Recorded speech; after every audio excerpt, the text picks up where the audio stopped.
อัตตปือเซ็นอนุญาตโครงการปลูกมังทุเรียนเป็นสินค้าอยู่เมืองสนามไสวันที่24มีนาคม2025ที่ห้องประชุมแผนกแผนการและการลงทุนแขวงองค์การปกครองแขวงอัตตปือได้จัดพิธีเซ็นสัญญาอนุมัติพัฒนาโครงการฟื้นฟูป่าไม้ด้วยการปลูกมังทุเรียนเป็นสินค้ากับบริษัทสุขสวัสดิ์พัฒนาเกษตรจำกัดผู้เดียวในเนื้อที่99เฮกตาร์อยู่เขตบ้านหนองหินเมืองสนามไซแขวงอัตตปือเข้าร่วมในพิธีเซ็นสัญญาครั้งนี้โดยท่านมีไซสีแสวงสุขว่าการหัวหน้าแผนกแผนการและการลงทุนแขวงมีท่านพรไซปิ่นแก้วอำนวยการบริษัทสุขสวัสดิ์พัฒนาเกษตรจำกัดผู้เดียวและหัวหน้าห้องแผนกการที่เกี่ยวข้องของร่วม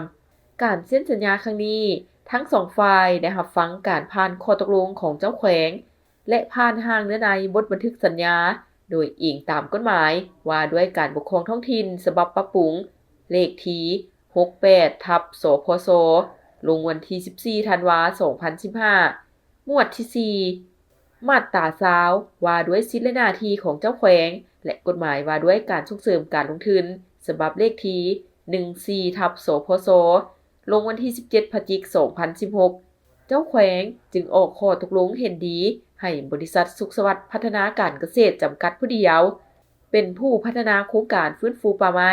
ด้วยการปลูกมังทุเรียนเป็นสินค้าในเนื้อที่ดินจำนวน99เฮกตาร์อยู่เขตบ้านหนองหินเมืองสนามไซแขวงอัตตปืออย่างถูกต้องตามระเบียบกฎหมายโครงการนี้มีจุดประสงค์ลงทุนผลิตกสิกรรมเป็นสินค้าโดยเฉพาะแม่นด้านการปลูกฝังทางเป็นการสุขยุส่งเสริมพัฒนาเวียกงานกสิกรรมก็คือการดึงดูดนักลงทุนหันมาพัฒนาฟื้นฟูป่าไม้ที่เสื่อมโทรมโดยการปลูกฝังเป็นสินค้าตามทิศสีเขียวแบบยืนยงและเฮ็ดให้แขวงอัตตปือมีผลิตภัณฑ์สินค้ากสิกรรมส่งออกในอนาคต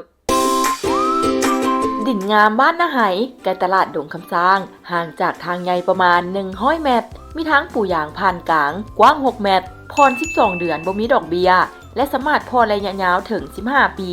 พิเศษระยะนี้ทั้งบริษัทมีของแถมหลายอย่างเช่นกงเตอร์น้ำกงเตอร์ไฟฟ้าเสาหัวดินจีปลุกสร้างได้เลยจ่ายครบมีใบตาดินครอบท้องให้พร้อมโทรเลย020 5992 6995 020 5504 3399 020 9563 4364